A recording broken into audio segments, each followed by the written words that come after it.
Hello, everyone. My name is Francisco Galvis, and I'll be presenting here the concepts and a couple of examples that show how we can use a quoFEM application developed by the Sim Center in structural engineering problems, specifically problems related to nonlinear analysis of structures. This is a slide deck that was also prepared by Adam Jagnotzai from the Sim Center that I'd like to acknowledge here. So the concept that surrounds quoFEM is really the ability to quantify uncertainty in any type of problem when you have a model and then you have a measurement or an experiment that tries to estimate a metric from reality. The motivation for this work in the context of structural engineering is really into how we can calibrate numerical models and then acknowledge and quantify the uncertainty that we obtain in the outputs of those models when we try to simulate reality. And the best way perhaps to kind of observe the importance of uncertainty in the context of structural engineering is by looking at blind prediction contest. So here there's an example of a very famous one, a full-size bridge column that was tested outdoors in the big shake table in the UC San Diego a few years ago. You can see the picture on the top right here, where the column was subjected to a series of six earthquake ground motions in series, as you can see here towards the middle left of the slide. And then the inputs and all the details of the columns were given to several groups of both researchers and practitioners for them to try to estimate the output, right? Different metrics of output, maximum horizontal displacement, residual displacement, and all these metrics like this that are of interest for structural design and performance assessment. And as you can see on the plot on the bottom right here, there was a wide variety of predictions, right? Each of those stars denote one prediction of one group for each of the 6 ground motions.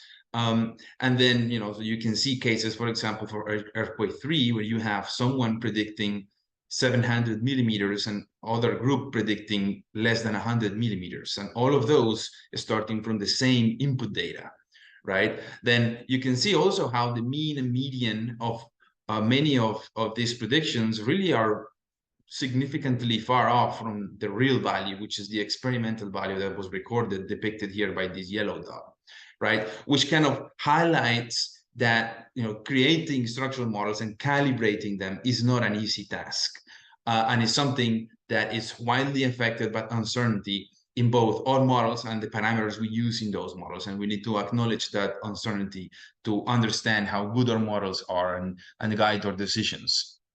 Another example, it's when we try to calibrate models that represent the dynamic response of real buildings, right? So in the previous case was using a lab case, right, a column that went all the way to really nonlinear response. But here we show an example of a real building in the Rincon Hill area in downtown San Francisco that has permanent accelerometers that record their vibrations, right, of multiple stories. And then you can take those measurements and calibrate models of different complexity to replicate the elastic, in this case, dynamic response of the building. Now, if an earthquake were to occur that was strong enough to induce nonlinear response, then those models will need to be then enhanced to capture also nonlinear response. And then the calibration of those parameters becomes also very important. Now, when you're working on trying to predict things like dynamic response, there are multiple sources of uncertainty. And one very important is also the damping of the building. And that's something that different models can capture in different ways. And again, this uncertainty surrounding that that can affect the multiple parameters that one can use for their particular model. So what quoFEM does is really just a desktop application that tries to connect all the research and practical tools that are available, developed by statisticians and mathematicians for uncertainty quantification, and connect those tools with the simulation tools that structural engineers use to simulate the response of structures. right? So it's these two groups of research that hardly speak to each other, and quoFEM connects them and kind of simplifies the way in which one can use uncertainty quantification engines with structural models, right? Like, and here are just some examples of the different uncertainty quantification engines and the different simulation tools that are available. In today's sort of lecture or examples here, we will be specifically using the Dakota UQ engine and the OpenSea's structural engineering simulation tool.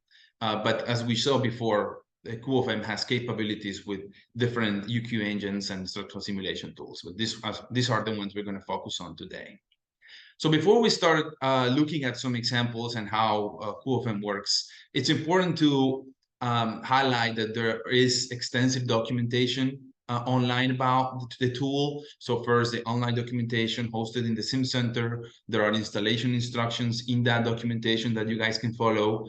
And there is also a very important one to highlight this. There's a message board where you can post your questions, your comments, and see other questions and other comments that other users of the tool have put up there, trying to improve the tool and then use it in different applications. And that can kind of widen and increase the community sense of using these tools.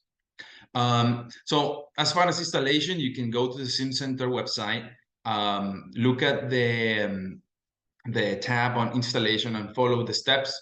Is very simple for both Mac or Windows users. Then the Sim Center forum, as I mentioned before, the message board, follow the link I showed earlier, and then you can register there. And under the specific tool you're using, in this case, quoFEM, you can click in there, see all the different questions and answers that have been reported in the past, and then add yours in case you have a comment or a question.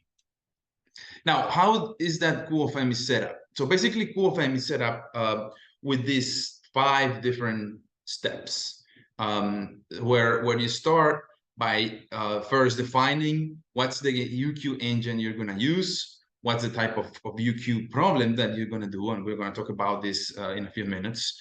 Then you define what's your finite element model, and what type of software and what type of model you have. You describe the random variables in your problem, and then you select what are the quantities of interest or the output that you want to estimate. And then finally, you have a dashboard that will show you kind of a first look at the results that then you can, of course, export and post-process in maybe more pertinent ways, depending on your problem.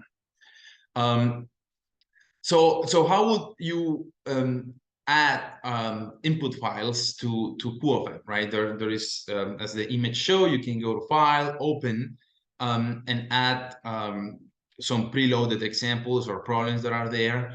You can also submit bugs or feature requests, as you can see here, in case something goes wrong when you're there doing this homework and doing your own exploration. But then, so what different types of problems that you can kind of tackle using quoFEM capabilities? There are mainly 4 types of problems. The first problem is what's called a parametric study, which basically it's a problem where you will explore all the response surface and you'll try to formulate an objective function for calibration. So what this means is that you have a problem where you have a number of inputs and a quantity of interest, a result.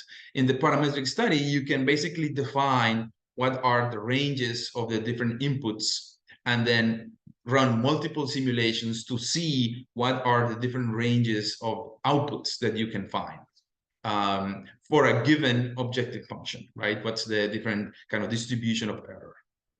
The second type of problem is a conventional calibration, right? Which is kind of like also known as a deterministic calibration, where you basically define an error function and then optimize to get the minimum value of that error function, right? So kind of searching for the one combination of inputs or parameters that would minimize your error. So of course, as the name said, you will get just one unique value per input parameter that will give you the minimum error, right? But of course, the world is not deterministic, and any problem really is deterministic. There's always uncertainty in both ends, the input and the output.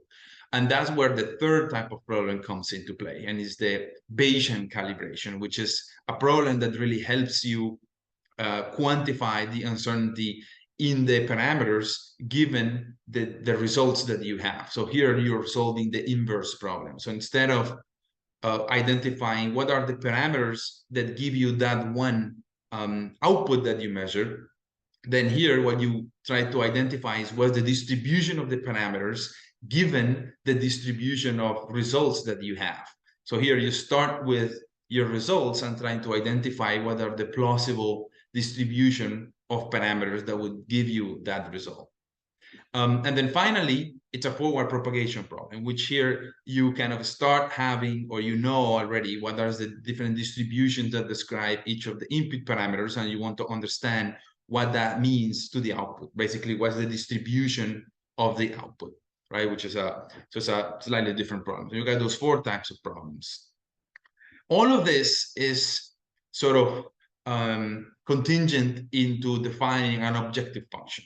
So an objective function really is just what's the problem that you want to solve. So what is the function that you want to minimize, right? So basically, the typical kind of concept of or objective function is a case where you have your target value, for example, the metric you measured, and then you have a model that estimates that same metric, right? And then the objective function will be something that relates the difference between those two, right? What's the result of my model for a given input, and how that compares to the target value, the one I want to have. In this example, I'm showing a constant target value. So basically, you have just one metric of reality that you want to calibrate your model to. And then your model will give you different values for different input parameters. In this case, we're assuming a linear model. So basically, the difference between those two, it's what's known as the error, right? So you have different values of error for each input parameter, right? So if we kind of plot the error here, you find this triangle shape, right? Where you have increasing errors farther away from the point where the model crosses the target reference, where the error would be 0. Right? So in a calibration, kind of deterministic calibration approach, what you will be sort of targeting is to find what's the input parameter that give you that 0 error right there. But of course, problems are not always one-dimensional, as the one we showed before. They could be multidimensional. And this is an example when you have a 2-dimensional problem, right? When you have one input parameter X and one input parameter Y, and then for each of those pairs of inputs, you have an error value. Again, sort of the difference between the target and what your model gives you, right? This is an example of a kind of nice looking error surface, right? Where you can clearly see a global minimum where all of the error metrics kind of go to the same point, right, in that global minimum. So there is a unique pair of inputs that give you the minimum error. So that will be sort of the deterministic calibration result. This is what's known as a convex error function. But not all error functions are that good, right? There are error functions that are more complicated, and this is an example of those. This is known as the Rosenbrock function. It's a function that it's used to really test optimization algorithms from the mathematical point of view. It's defined by the equation that you see on the bottom left of this slide. And as you can see on the plot, has a global minimum, right? Kind of roughly at 0.75 and 1 in Y, but has a band with really similar error values. So you can imagine an algorithm will struggle to find that global minimum, and it may kind of land in a local minimum that could be significantly farther away from that global minimum, kind of inducing a lot of uncertainty in the input parameters, because you're going to get a very similar error metric for wildly different values of the input parameters. Now, to add to this problem is to recognize that uncertainty is not only in the model side or the parameter side, but also on the inputs, right? On the targets, I mean. So the values that you want to calibrate your model to, the things that you measure from reality, are also uncertain. Starting with the uncertainty on the instruments, right? For example, you want to measure a distance, right? The displacement of a given structural member, for example, right? If you measure that displacement, that measurement has an error that is related to the precision of your instrument, right? So you don't have a unique value. You have a value with a bound around it that's related to the instrument that you use. But then moreover, you also have uncertainty if you do this measurement multiple times, right? If you measure, for example, at different times of day, multiple days in a row, the same metric will not give you the same result, the same numerical value, meaning that there is additional uncertainty, maybe related to other phenomena that are not captured by perhaps the model you're using. So that means that you have uncertainty also on the target, right? So that error metric is also uncertain, so you have bands around your error function and your surface. And that's very problematic when you have error functions that look like this, right? Because with a slight mistake or a slight difference in the error, you get wildly different values of input parameters. So you can jump 2 or 3 times in input values just with slight changes in the error. So that is why uncertainty quantification is very important, because you need to know if your problem is one of these nice convex objective functions or one of these Rosenbrook looking functions that are really sensitive to the problem. So in that way, you can trust or not trust your model and make a decision with that model afterwards that reflects the level of reliability and confidence you have on your analysis, and maybe indicates that you may need to go get additional information or replace your model or things like this. So starting with the first example, let's call it example 0 because it's completely conceptual, using quoFEM. So how would you solve the Rosenbrook function in quoFEM?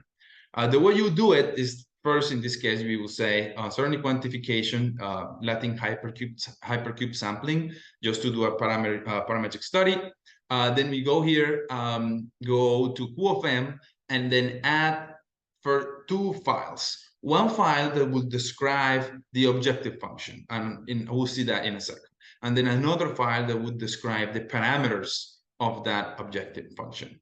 So how will be the input script or the objective function equation? Is basically a Python script like the one that you can see here, that has one function described by this with the same name as the file, in this case Rosenbrook, has 2 parameters, x and y, that are the inputs to the function, and then returns the value of the error function. So in that function, you can in that kind of piece of code, you can add any function you want. For example, an OpenSeas model, run another type of simulation tool, anything that at the end just gives you the error value for a given set of parameters. And then you write out that error value in a results.out file, text file. And what EUQ would do is would take this and would use it as the function to optimize, and would use the selected kind of optimization algorithm to optimize that depending on the problem, one of those 4 problems that you chose to solve with quoFEM, right? So in this case, as I mentioned, that you import the parameters, starting parameters. In this case, we started with 0, 0, and then at the end, you do the calculation in between, and then at the end, you print the output in that text file results that out.